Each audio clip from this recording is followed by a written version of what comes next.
Good afternoon. Welcome to the regular meeting of Council, May 22nd, 2018. Notice to be read. At its regular meeting, Council will consider a bylaw to stop, up, close, and declare surplus the laneway between Federal and Grierson. We'll have a moment of silence.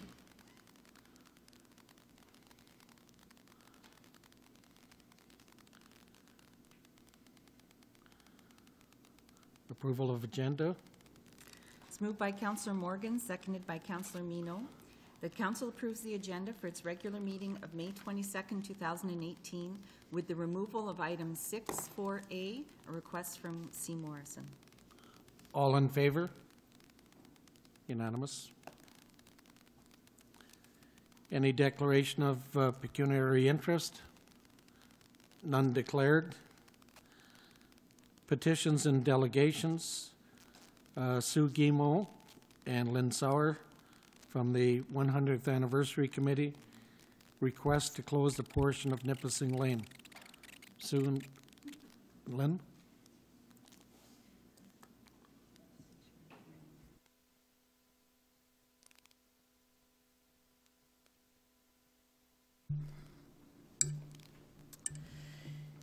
Thank you, Mayor and Council.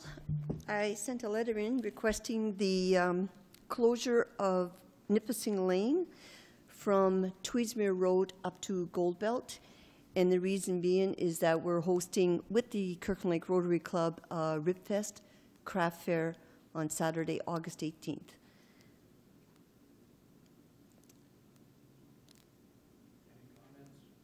Any comments or questions? Councillor Morgan? Yeah, obviously I support this. The 100th Anniversary Committee and everything that they're doing is really starting to snowball, and we're going to see a lot of stuff coming to the council table, so just brace yourselves.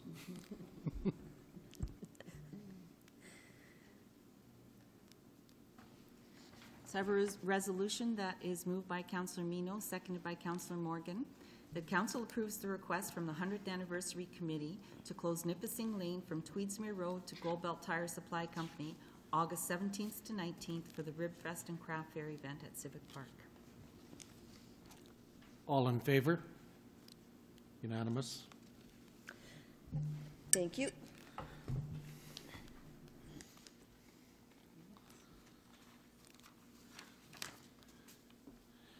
Acceptance of minutes and recommendations. It's moved by Councillor Morgan, seconded by Councillor Mino.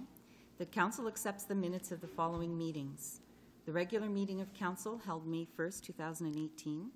The meeting to open sealed tenders for Archer Drive Development Servicing held May 3rd, 2018. And the meeting to open sealed proposals for the development and operation of an enhanced waste management system held May 8th, 2018.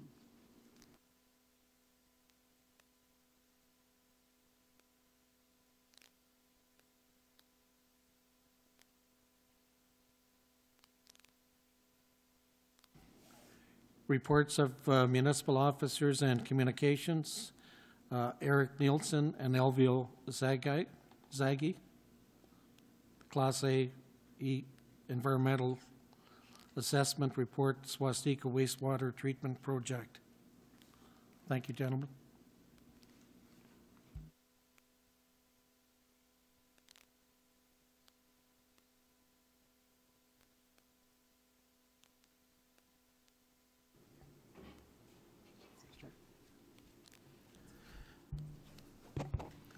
Good evening. I'm Elvio Zaghi of Stantec, Eric Nielsen from Aqua, and we're going to give an update for this is our 7th meeting, but a status update of the Class CA and the preliminary design for the Swastika wastewater treatment plant decommissioning and the sewer system connection to the KL wastewater system. 5 things we want to cover today. 1, just to give an overview why we're doing this project. 2, what is this project about? Who is involved? When will this be completed, and the next steps. We'll go through an overview of the following steps. A little bit of a background of why we're doing this project. In 2014, an audit was done of the Swastika waste pollution control plant. They identified a series of risks, their health, safety, environmental, and financial. And they required upgrades at that time of $8 to $8.5 million to resolve those risks. In 2016, a feasibility study was undertaken, and it concluded that to keep the plant running for the next 20 years, it would be roughly $15.8 million. If we were to pump the sewage to Kirkland Lake for treatment there, it would be $9.5 million. So over the 20 years, the savings would be $6.3 million if we were to pump sewage from Swastika to the KL facility. Hence, in 2016, the town applied for and secured grant funding to implement the solution. The town's share would be $2.6 million, roughly 1/3, 33%. The feds and the provincial would be the other 2/3, $5.6 million, and total eligible grant value was $8.2 million.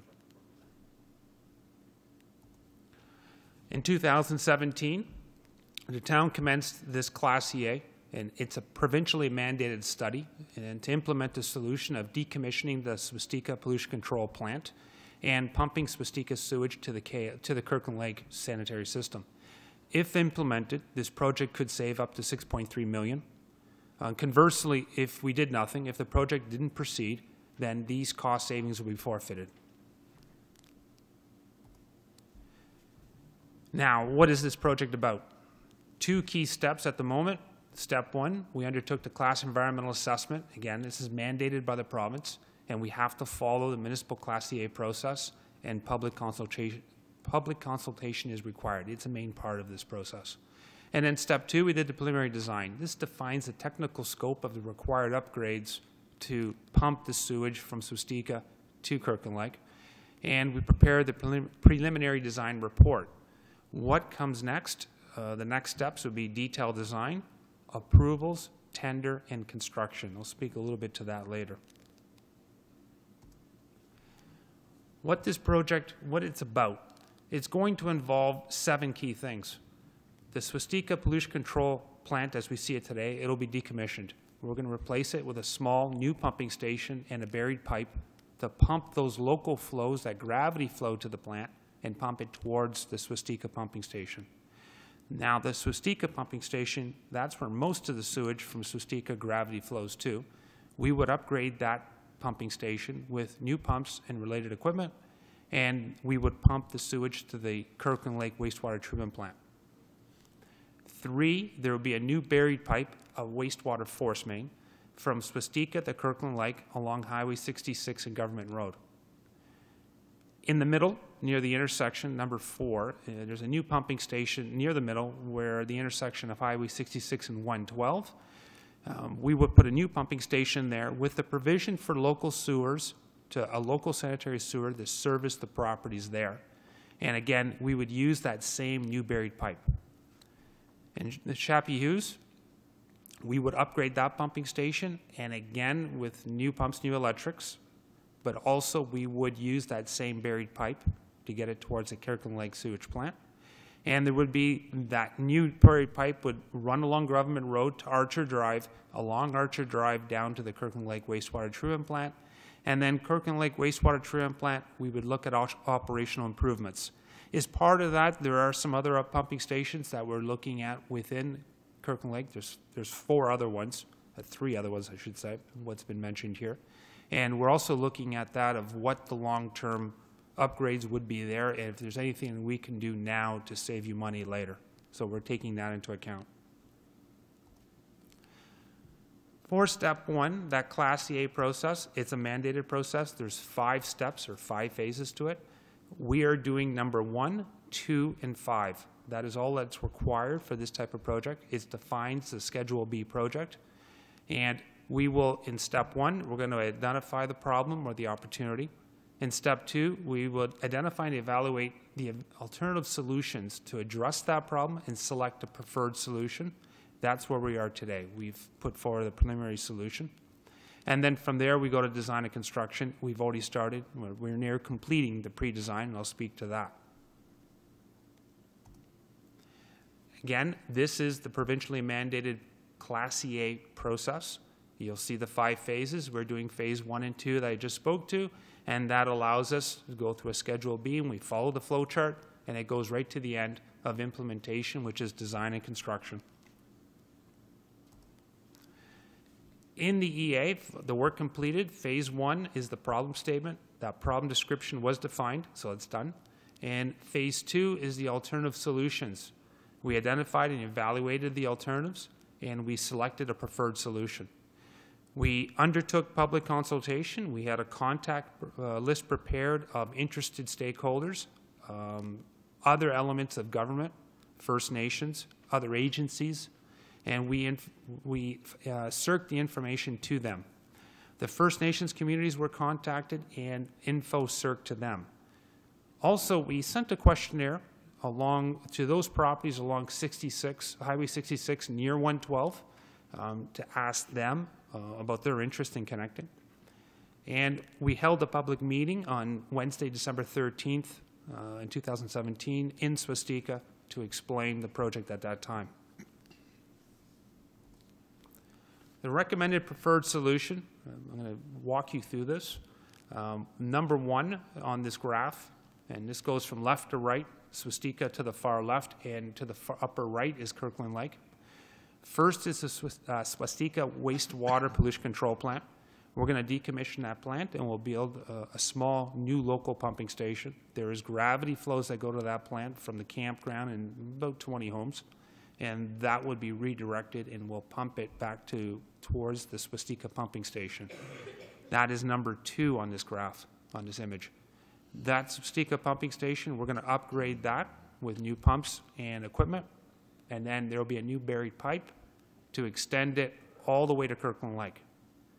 In between, at point 3, is going to be that new pumping station near Highway 66 and 112, and again, we'll have the provision for a local sewer, and again, that local sewer would collect the sewage from those properties near that intersection. Also, we're going to use the same buried pipe. So I got the buried pipe that's going from Swastika to that new pumping station. We're going to pump back into that pipe and keep it going. Number 4 is Chappie Hughes pumping station. We're going to that is near the intersection. That's at the intersection of Government Road and Archer. We're going to upgrade that pumping station with new pumps and equipment. It's going to use the same buried pipe to the KL wastewater treatment plant along Archer Drive. And again, as I mentioned, Kirkland Lake wastewater treatment plant to the far right, number 5. We're going to have operational improvements there. To finalize the Class CA report, one requirement is this council meeting on May 22nd. We'll give you, obviously, this is a status review, and we're going to we presented the recommended preferred solution. The second thing we got to do is the notice of completion. We'll release that the first week of June. That will be issued to the contact list and place an ad in a local paper. Also, as required by the Class CA process, the environmental study report, that report that's produced, it will be placed for 30-day public review. It's referred to as a project file. It will be placed on the public record for 30 days. A paper copy of the report will be made available at the municipal office, and a digital version in a PDF format will be available on the municipal website. Step 2 is the preliminary design. We produced a preliminary design report. We're reviewing it now with the town and Aqua staff. It was first issued on beginning Wednesday, May 8th. 2 things I want to speak to that's got our attention. The excessive wet weather peak flow. There is a lot of stormwater that enters the sanitary system in the Swastika area, and that's causing excessive peak flows. We're getting it throughout the year, but very specifically in spring thaw. That's the worst time that we see it. This peak flow, because we have to size for the worst case scenario, it's causing us to increase all the equipment. So we're upsizing equipment and piping, and that's increasing the cost of the construction of the project. So we need to find a way to reduce the stormwater inflow. We can reduce it, we can get smaller equipment, and we can lower the cost. Not only just the cost of construction, but the long-term operation of this facility. Work is underway currently by the town and Aqua staff and with Stantec to look for the different sources of where the stormwater is getting into the system. And the second thing is rock excavation. This new buried pipe has to be buried below frost level, so 10 feet or lower. And rock excavation is expensive.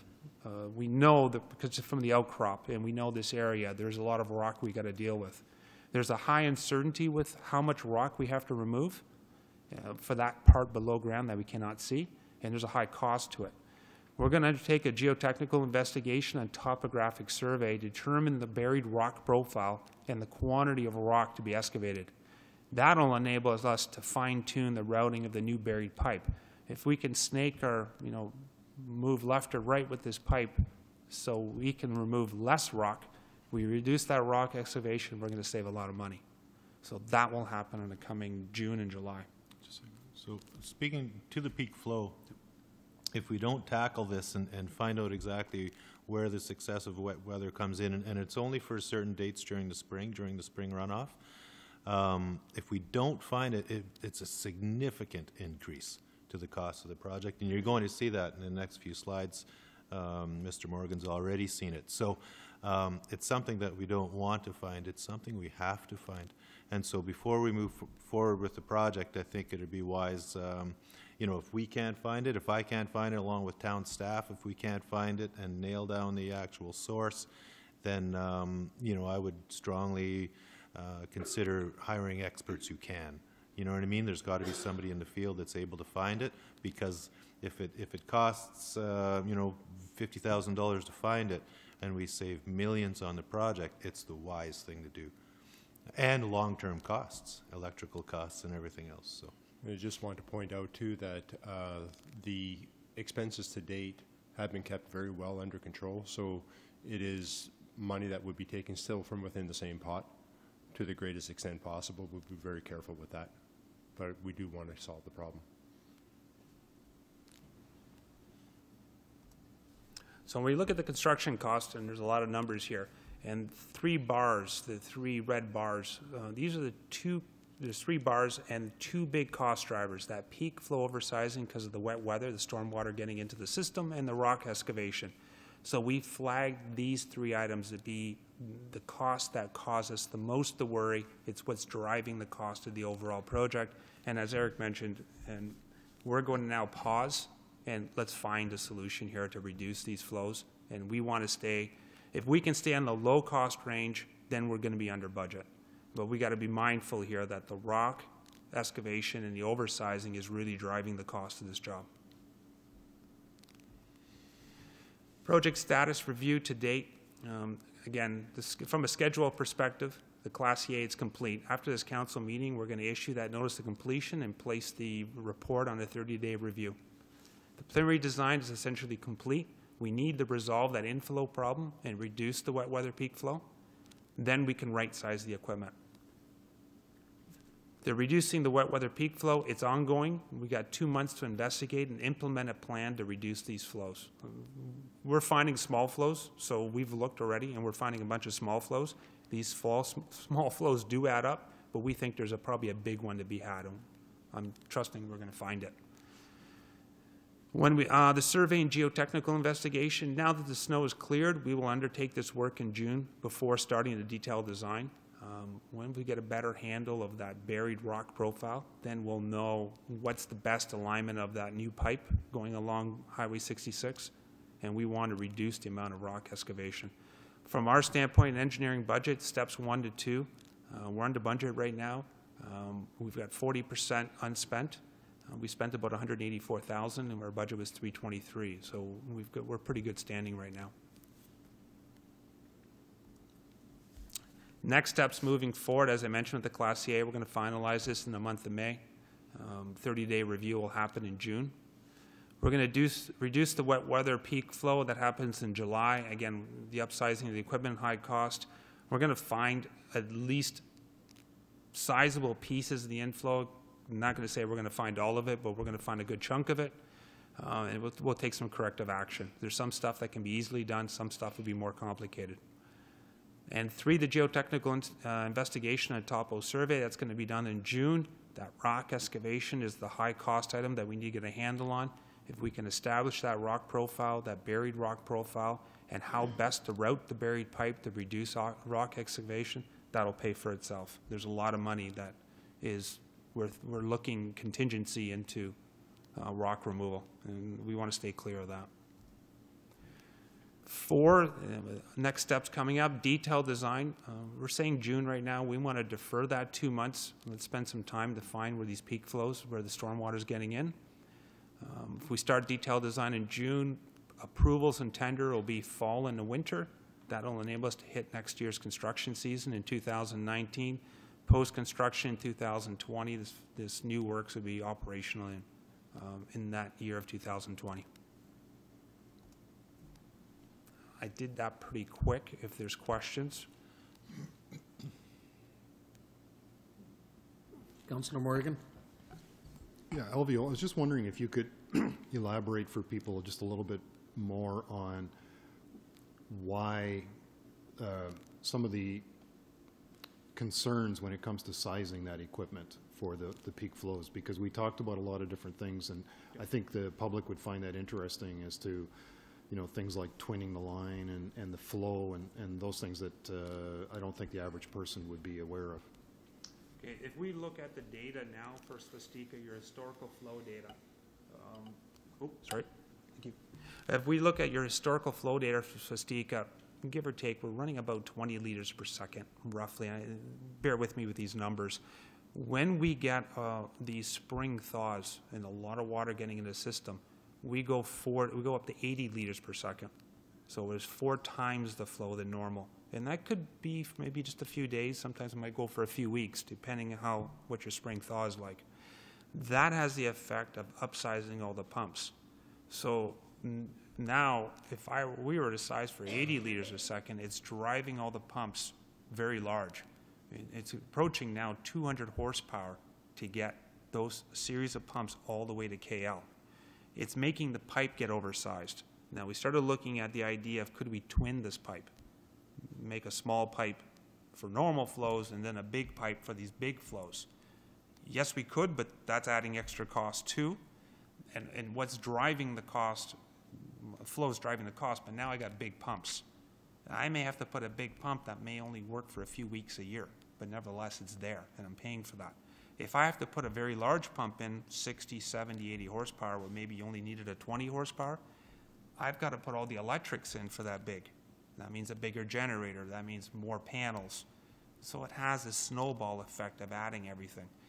Now, when we start sending all this flow down Archer Drive, our intent here was to go to the eastern limit of Archer Drive near, as you approach Main Street, is the sanitary sewer.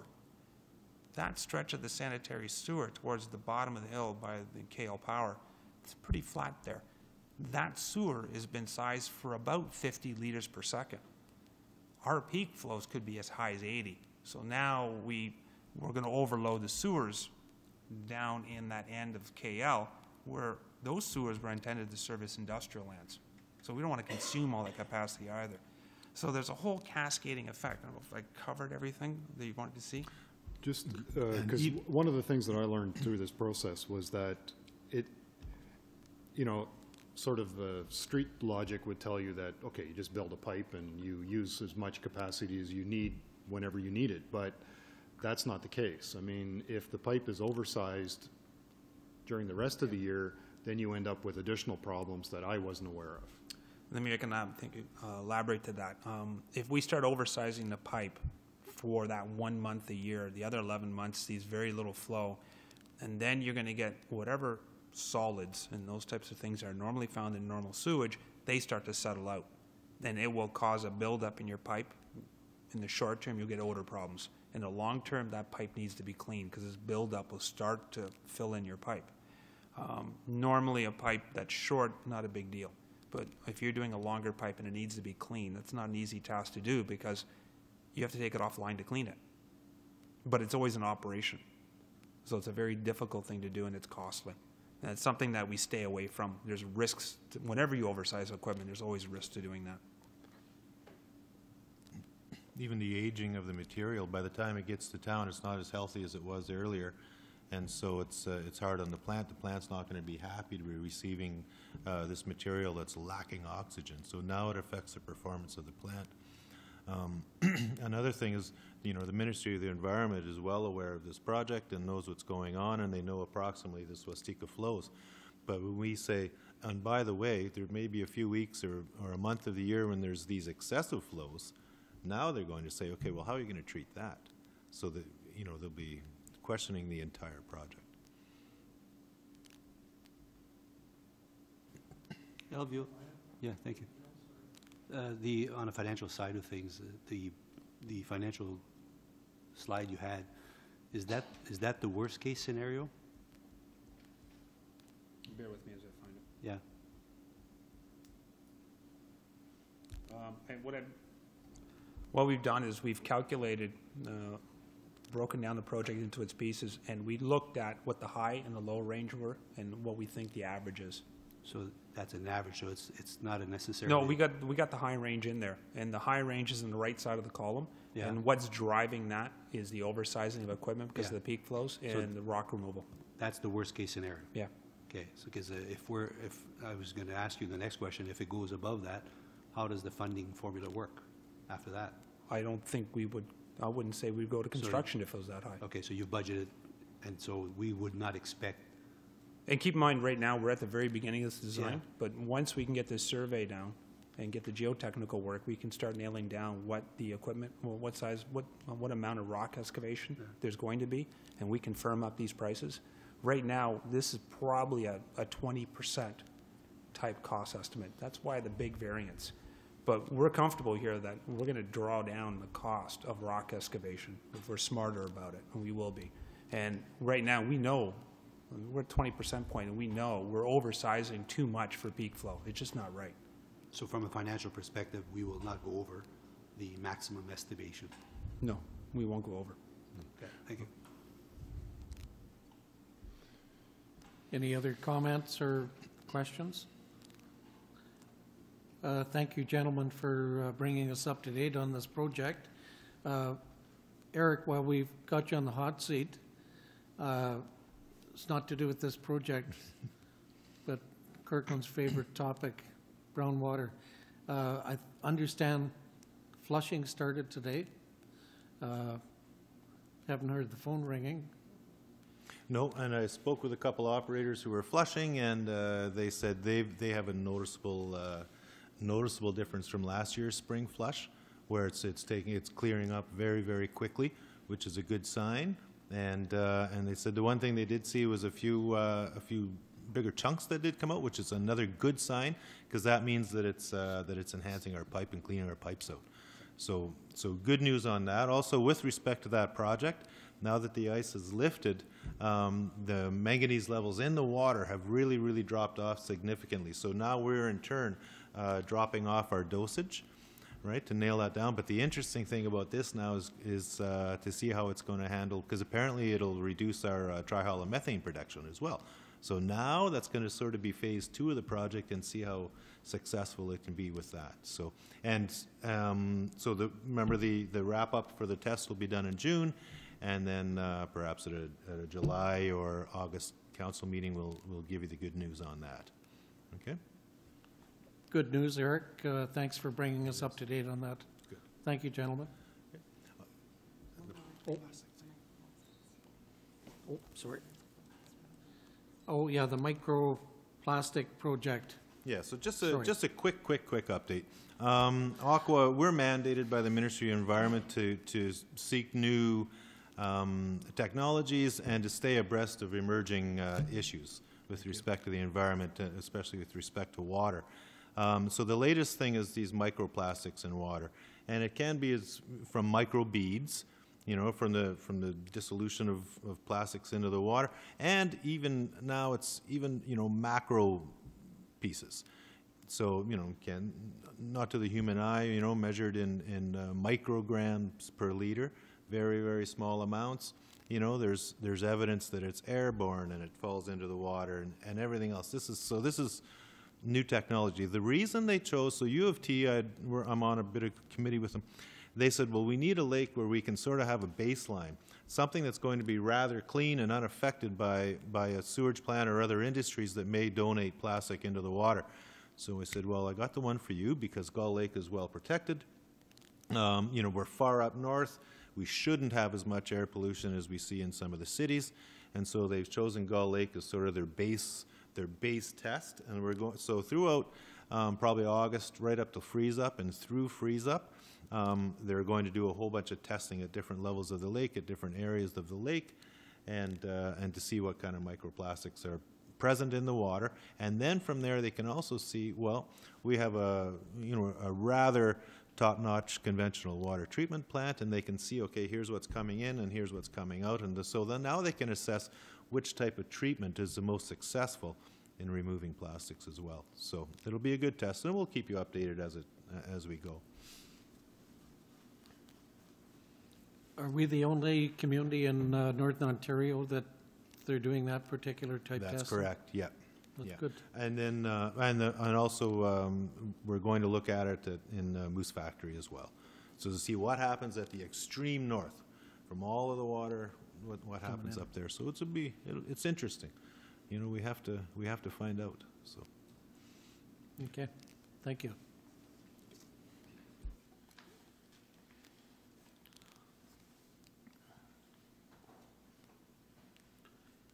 Report from the Chief Administrative Officer. I'm following up on a presentation that was made to Council on April 17th. And at that point, the 100th Anniversary Committee had requested that that Council endorse its opportunity to have a storefront location in the downtown. Money for this event was coming forward by a private donor. The idea being that the money would flow in, would be used for the storefront location, and everything would be kosher. Council at that point had directed the 100th Anniversary Committee to go ahead and make the deals and do what had to be done.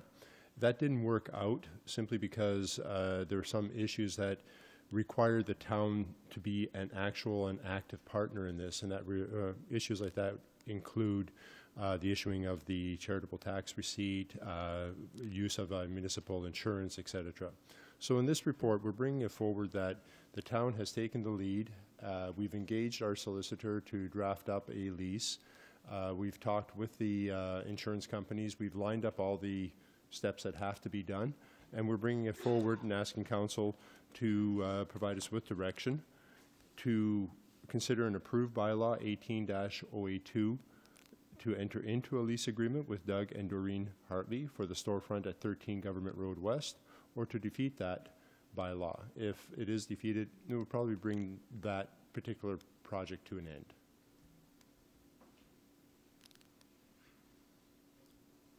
Morgan? Yeah, although you're right, if this is canceled, it'll bring that project to an end. But the reality is that it'll also bring several other projects to an end, which I can't really speak to tonight, but as I alluded to earlier with the 100th Anniversary Committee, there is a tremendous number of very interesting projects that are coming together under the 100th Anniversary umbrella. And this was identified particularly by the committee and by the donor, and it dovetails with a lot of other interesting projects that both organizations are doing. And once again, there's no cost to the municipality whatsoever, and it's going to be very exciting to see all the other projects being announced in the coming months. So I wholeheartedly endorse this. Well, just to clarify, the HST that will be coming back from that will offset the cost for the insurance? Yes, the full amount is used fully to fund this project. So it will offset the HST that comes back, offsets the insurance, offsets some of the additional insurance for the window size, and the money is being used as anticipated by the donor, 100% for the project as directed by the donor. Well, we're certainly fortunate that somebody has stepped up, a good citizen of the town of Kirkland Lake. I certainly appreciate it. Are we going to pass the bylaw or come back? It'll come back as a bylaw. Thank you. Thank you. Oh, sorry, go ahead. Well, the lease is binding for the full period of the 18 months, 17 months, or yes. 17 months. So there's no, if the building's sold or there's a change of ownership, No, we had raised that with the solicitor, Yeah. and it would have been our preference to have that, but she assured us that it is standard for a commercial lease to proceed in this area, in this way, so that's what we've done. okay, thank you. Thank you. Thank you. Clerk? Joanne? Okay, the first request that's come into council is from Victim Services of Timiskaming and District. So they're asking council to declare Victims Week, which is about raising awareness, issues facing victims of crime and their services and programs and laws that are in place to help them.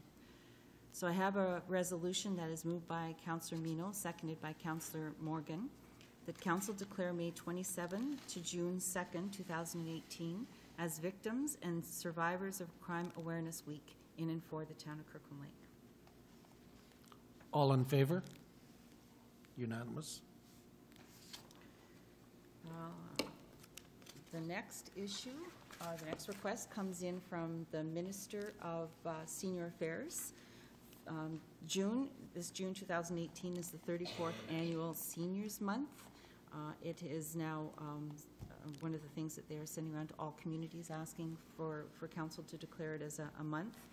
So I have a motion that is moved by Councillor Morgan and seconded by Councillor Mino, that council declare 2018 as Seniors Month in and for the town of Kirkland Lake. All in favor? Unanimous?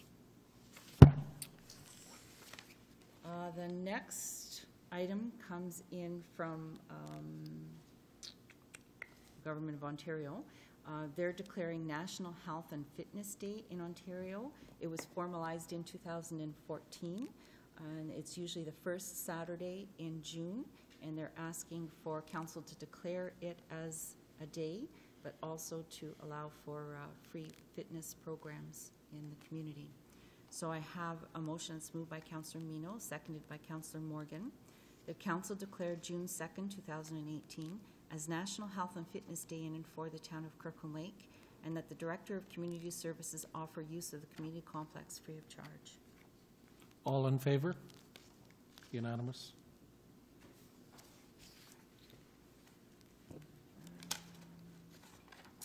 Next is a request from the Palliative Care Program Coordinator, who heads up the Timiskaming Elder Abuse Task Force, and she's asking for June 15th to be declared as World Elder Abuse Day in and for the town of Kirkland Lake, Abuse Awareness Day, sorry. And she's also wanting to mention about the Spring Fling, which will be held on June 6th at the Royal Canadian Legion, and everyone is invited for that. So I have a motion that is moved by Councillor Morgan, seconded by Councillor Mino. The council declared June 15th, 2018 as World Elder Abuse Awareness Day in and for the town of Kirkland Lake. All in favor? Unanimous? The next request comes in from Camp Mighty. Camp Mighty came to Kirkland Lake last year, came to council back in February of 2017. They were a group of teachers who were doing programming out at Esker Parks. They were being, their funding agreement did go through the, it is the Timiskaming Fund. This time they've been approached by Timber Kids for the charity barbecue that's held every year by them, and they are looking to donate the proceeds to Camp Mighty. So Camp Mighty is asking council if you're also willing again to co-sponsor the application to Timber Kids, and then the money will be transferred through to Camp Mighty. So they're not asking for money, they're asking to use of our charitable donation Yes. number and any contributions Yes, that we and- can make. And what we can do is we co-sponsor them, and that way the check comes in through the town of Kirkland Lake, so it's not just a funneling, it's actually a co-application that we have with them. And then we do donate the money, whatever money that will come in from Timber Kids will be donated to Camp Mighty. Okay. So I have a resolution that's moved by Councillor Mino, seconded by Councillor Morgan. The council approved the request from Camp Mighty to co-sponsor a funding application to Timber Kids. The grant money will be applied to children's camping experience at Esker Lake Provincial Park. All in favor? Unanimous. Manager of Planning and Land Development, Ashley.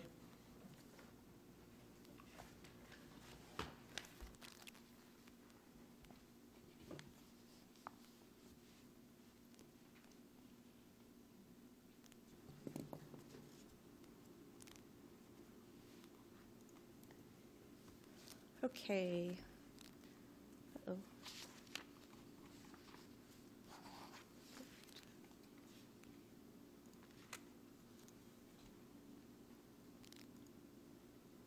Yeah, it's not working properly. Okay.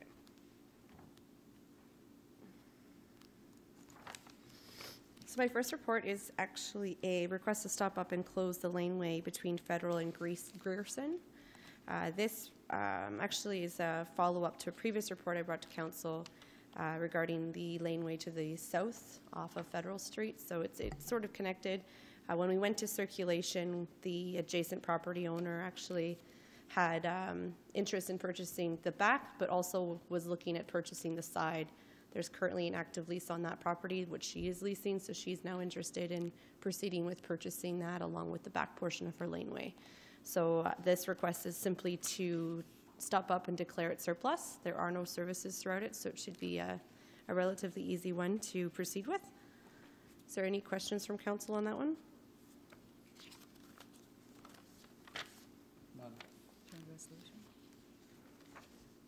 It's moved by Councillor Morgan, seconded by Councillor Mino. The council approves the recommendation to bring back a bylaw to stop up, close, and declare surplus a portion of laneway located between Federal and Grierson Streets, lots 12 to 16 of Plan M135T. All in favor? Unanimous.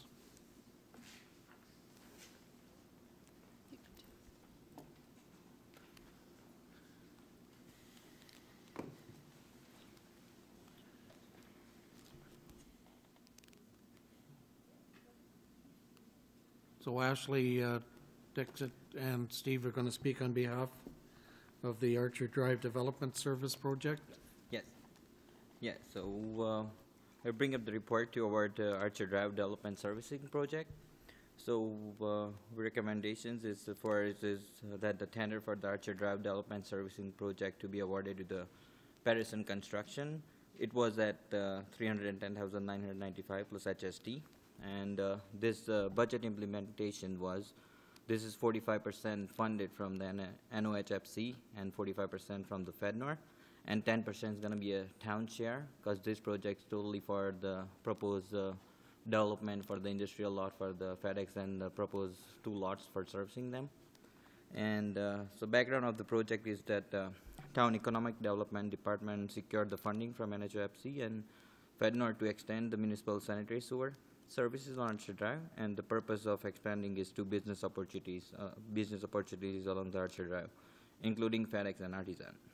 So options we have right now is that Patterson Construction was the only bid we received for this proposed project, and the tender price came in about $437,000 plus change and plus HST, which was higher, about $87,000 and change than available fund,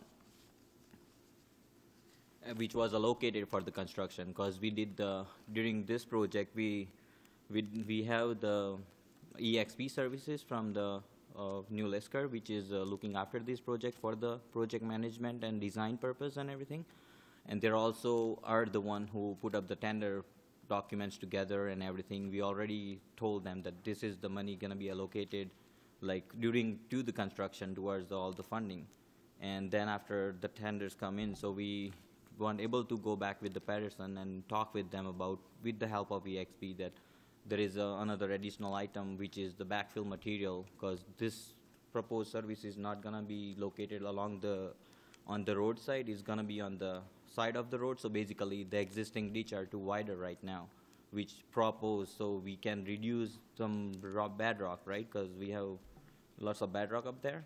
So it's going to be a little bit amount of the bedrock, and we suggested the EXP if we can use the native material instead of using all the engineering fill to just bury the services. Like we will use the pipe bedding material, so that's why we can able to secure it, like bringing down the cost to 310, which is way under the budget. So that's why we are coming to see like if we can award and go ahead with the Patterson, because already all the arrangements been made. So. Questions? Were there any other, or how, I should say, how many people tendered for this? Just besides only Patterson was the one who bid on the project. That was it? Yeah. Okay. Thank you. That'll be coming back as a bylaw. Yeah, thank you. Thank you. Chime in and comments if necessary. Okay, the next report we have for you is the year 4 of 4 for the Miller paving plan. So 2018 is the last year that we have for the Miller paving plan. We have sort of a few options, I guess, to consider tonight. We currently have about $215,000 remaining under the 4-year Miller plan. We have to spend it. It's a portion of this money has actually already been spent, so what's remaining is $215,000. At this point, just a brief history, we entered into this agreement to rehabilitate certain roads located in the municipality between 2015 and 2018. In 2018, we are proposing to allocate $198,000 towards the 3rd lift of Airport Road. So we've, our engineering department and our roads department have gone through and done a conditional assessment on the road itself, and they've actually determined that the road is holding up quite well. And that the 3rd lift of surface treatment is not necessarily mandatory for this year.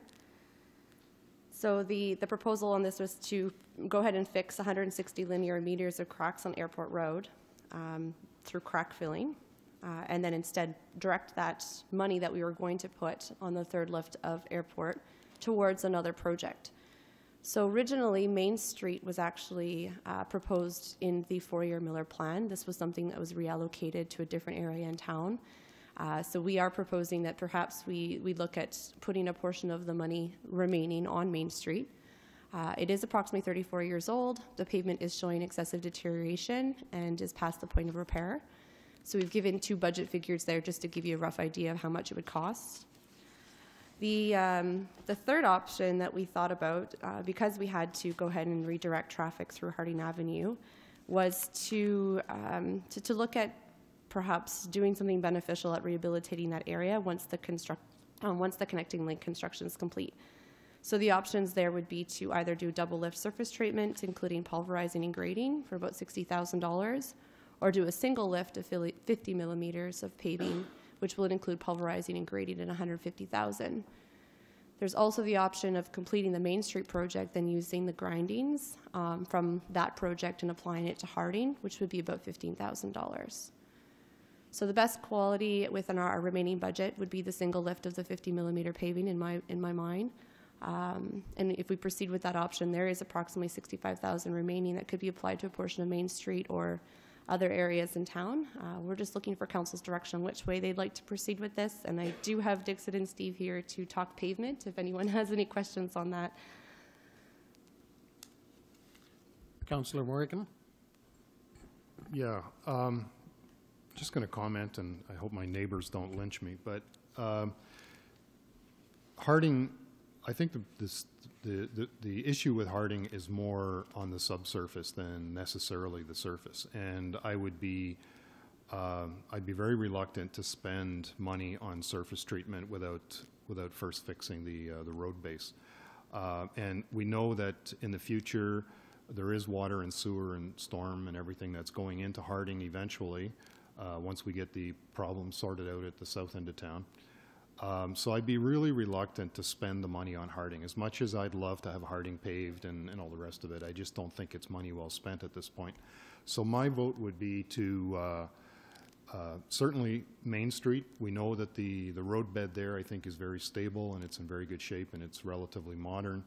But I'd also like to throw out the possibility of finishing up Comfort Street as well, if we can sort out what's going on over there, because some of that work got moved, as we know, to other projects, and I would just like to throw that on the table.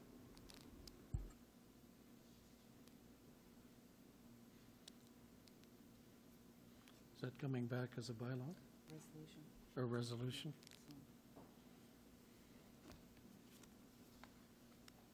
Would you like me to read the resolution the way that? Go ahead, do it. So I have a resolution then that's moved by Councillor Morgan and seconded by Councillor Mino. The council approves the recommendation to direct the remaining funds of the four-year Miller plan, paving plan, towards Main Street and possibly Comfort. Any further discussion? Whoop, go ahead. Dixit did bring up a good point just regarding comfort. OSIF 3. So there's a top-up application for OSIF. So in the future, we could likely apply for funding towards Comfort Street to continue on that project there. So that's probably more likely to get done than the other areas. I'm just bringing that to your attention. Councillor Morgan? Like, can we go back and do work that was missed in the first go-round? Is that, 'Cause basically, we got like scope of the work when we actually apply for the OC for Formula Base 1. We break it down in the 5 section, but they have the limit for the funding allocation because maximum is like 2 million. So our construction limit already notified to them, like we're going all the way up there. So basically, we can go back and fix it, whatever was left, because it's still under our construction zone. So we can still able to entertain that adding this item. Yeah, so we can. So yes. Yeah, yes.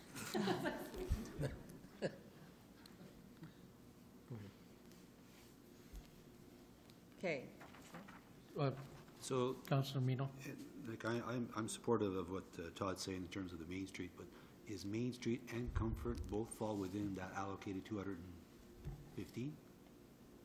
No, Main Street is totally separate under the Miller paving program. Well, the Comfort Street is gonna be done under the OCIF funding, which is 90% funded by the provincial government. So our motion is asking to move funds that are earmarked at 200-something thousand. Yes. So should we just put Main Street in the motion? Okay.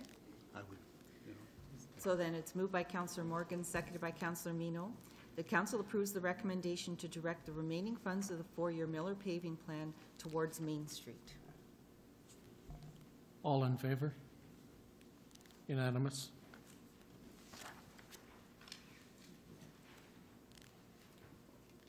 One way at Market Street.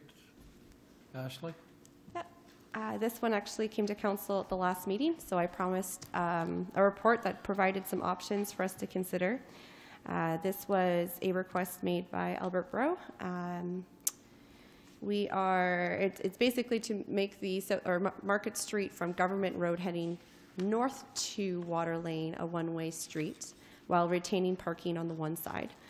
So what we did was we actually I had Dixit draw up 3 options for council to consider. They include the one-way street with the proposed loading area at the stop sign, a one-way with the existing parking and the loading zone 9 meters back, which is what is required in our parking bylaw. And then the third was to keep the two-way but eliminate parking and keep the proposed loading area. So in terms of correspondence, we did go ahead and communicate with our bylaw enforcement officer, the roads foreman, engineering, and we actually contacted the OPP as well. And we did, based on ODSP, so OPSD, sorry, I get those backwards, that it was, the one-way was definitely the best recommendation from a safety perspective for pedestrian traffic and making sure we're accommodating all of the wants in this area. We also reached out to the neighboring property owner. They were not concerned as long as those parking spaces on the north side of the street were maintained.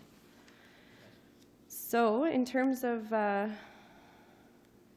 recommendations, we did proceed to recommend that we proceed with option 1.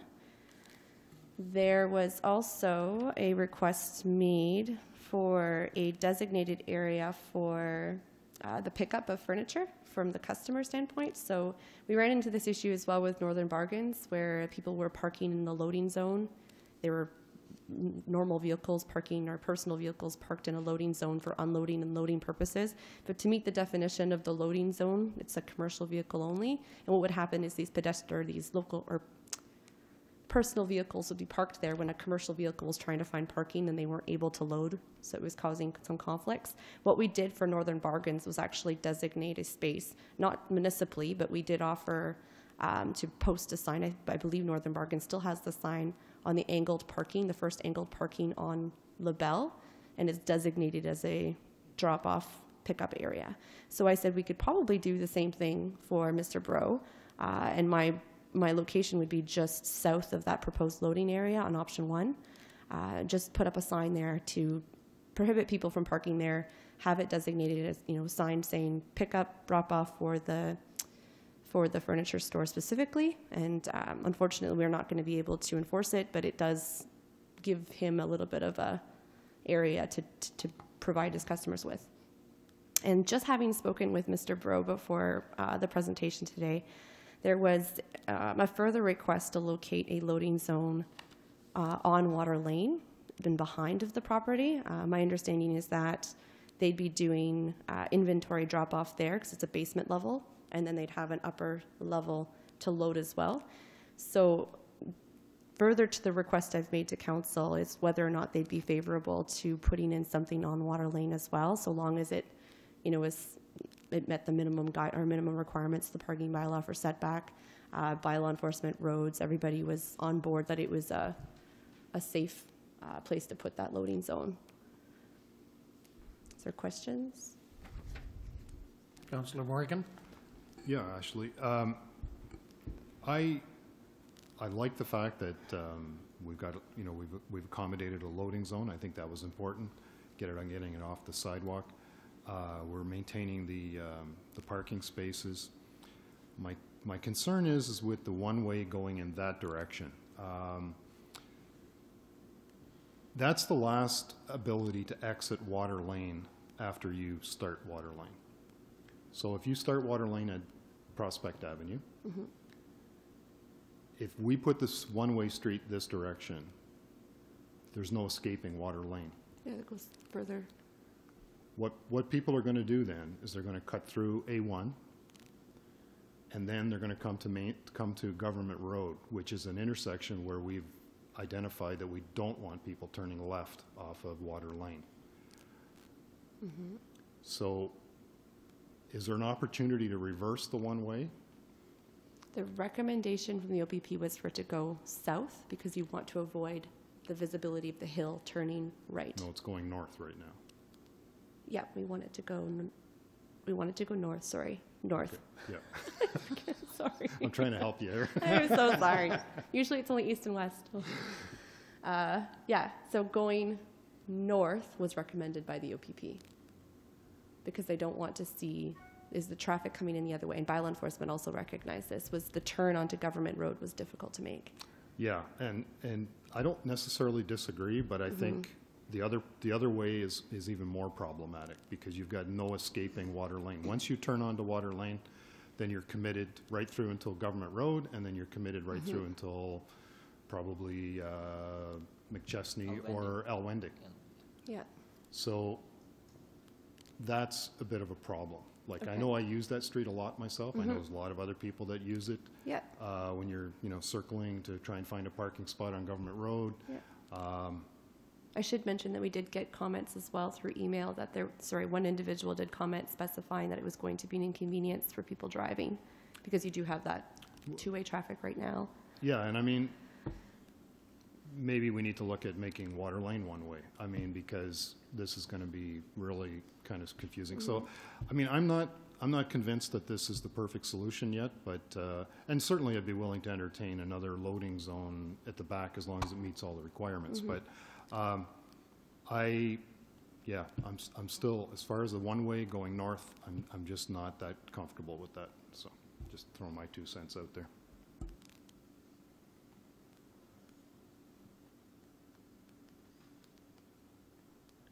No more comments? Is that going to bylaw? No. At the end? Right now? Okay. Oh, you're trying to write it, sorry.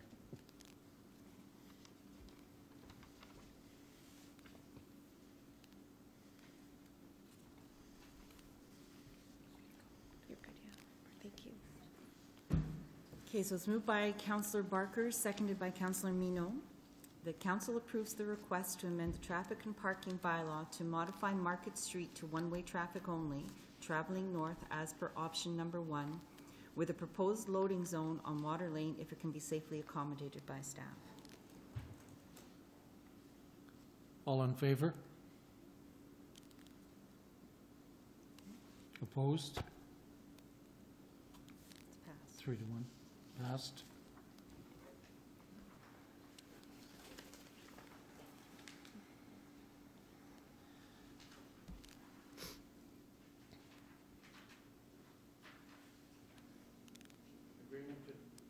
Agreement to demolish 14-16 Prince Street. Yep, me again. So this one here is, this one involved a little bit of research on my part to try and figure out how we do this. It seems like a pretty realistic and understanding situation where someone has an existing home, wants to be able to live in that home and see his new home be developed, and then tear down the old once the new is constructed. The problem from a planning standpoint is our zoning bylaw specifically states you can't have more than one main building on a lot. So I had to try and find a way to allow one to happen without the other, because it makes sense for this to happen. It's not unheard of. So I ended up doing a little bit of research and came across what's called a demolition agreement. So what it is the owner of the property would enter into this agreement with the municipality, and it would be a guaranteed that after 90 days of being issued the occupancy permit, we need to see a demolition permit and the building come down. And then there's certain enforcement mechanisms and stuff in that agreement to ensure that that occurs. So this is a brand new thing I think we've considered at council in Kirkland Lake, but I think it's something that it seems other municipalities have looked at and have approved. So my template comes from Hamilton. If anybody's interested, it's if anyone has any questions, I'd be happy to answer. I did drive by there the other day, and there is fair size empty lot to accommodate the resident. I think it will work out fine. I should That's my mention opinion. they're also applying for a deeming bylaw to merge those two lots together, so there's no issues with property lines in between and everything. So Coming back as a bylaw. Thank you.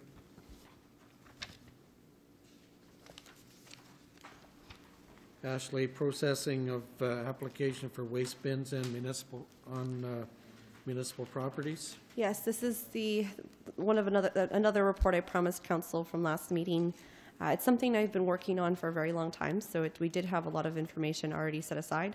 It's to establish a road occupancy permit process. So this is something that we can put into effect when somebody either wants to throw a trailer, commercial trailer, a contractor's trailer, a construction bin, a vehicle that's going to be using one space specifically to load and unload material for renovations, demolitions. It gives them a process to take over that one parking space or two spaces, whichever they need, but also get approval from the town from an administrative standpoint to ensure traffic, pedestrian safety, the okay, so that my bylaw enforcement officer is not ticketing when he's gotten permission from the town. It just makes the process a little bit clearer, and hopefully we won't run into problems like we have in the past in regards to getting the okay from one and not being able to see it go through everybody that'd be affected by that. So in terms of rental rates, what I tried to do, originally we actually had, I think $50 was the fee. It was an administrative fee, and it didn't matter how long you were there for. As long as you got it once, you were good to go, which I'm fine with doing. I thought maybe it'd be appropriate to do a daily, weekly, and monthly rate. What I was trying to get away from was, if you get a permit, it's going to cost you $50, but if you don't get a permit, you'll get fined $30. So I wanted to make it more favorable to those that are on the street for one day to come in, do the administrative process for $15, and it's still cheaper than getting the ticket.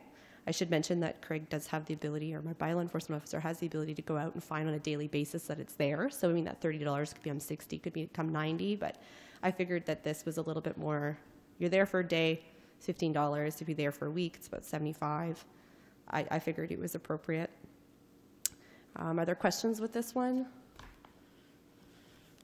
No, those rates seem fair, and we seem to have more requests, just going ahead and doing it, so it's nice to have something formal in place. I think that regulate it a lot easier.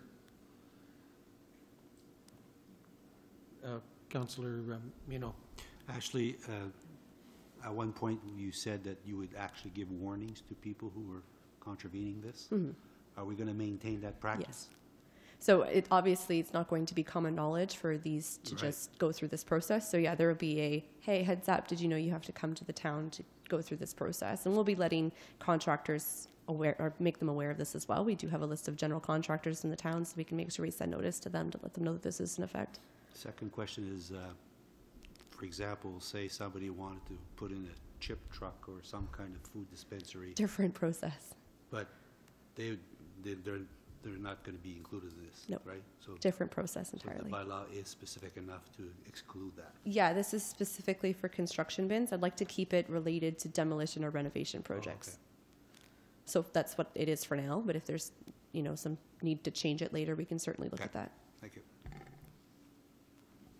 Any other questions, comments? Joanne? So it's moved by Councillor Morgan, seconded by Councillor Mino. The council approves the road occupancy permit process as presented by the Manager of Planning and Land Development, and that the town's user fee bylaw be amended to incorporate daily, weekly, and monthly fees. All in favor? Unanimous?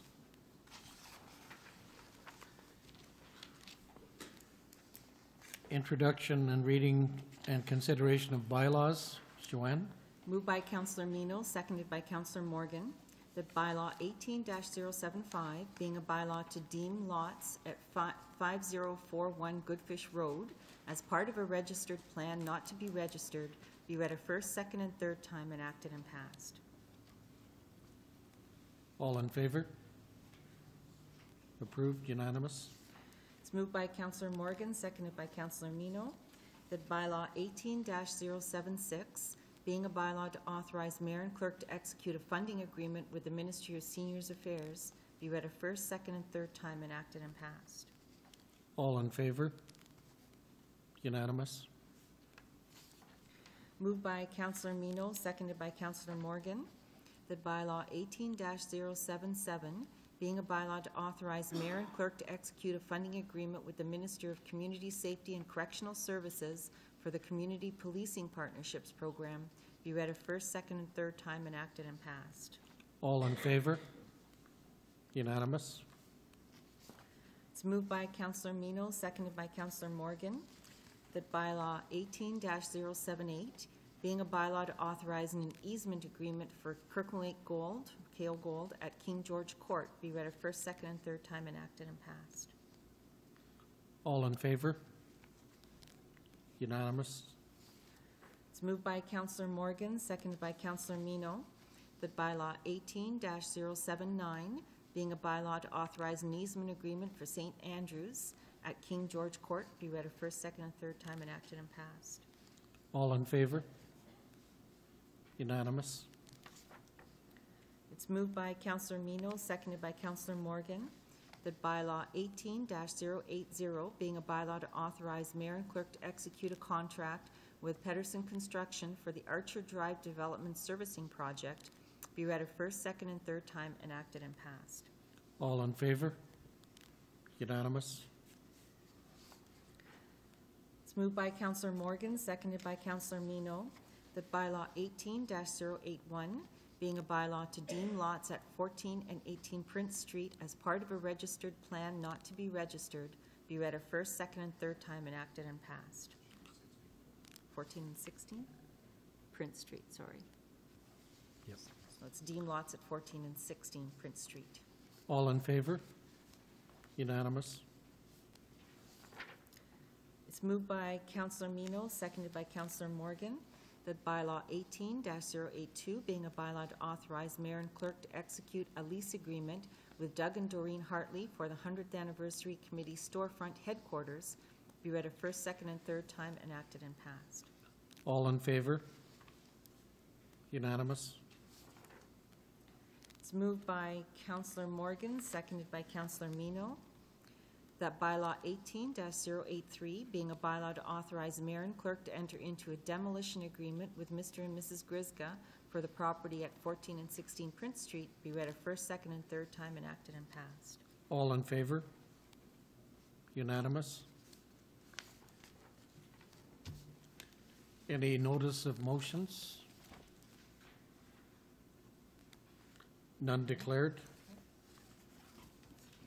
Confirmation bylaw? It's moved by Councillor Mino, seconded by Councillor Morgan, that bylaw 18-084, being a bylaw to confirm the proceedings of council at its meeting held May 22nd, 2018, be read a first, second, and third time, enacted and passed.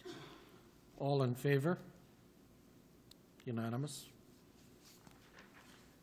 Councilors' reports? Councillor Barker? It was brought to my attention this afternoon that there's a lot of garbage being dumped behind the French rocks, bottles and stuff like that. So just a reminder to please not litter, use receptacles that are in place.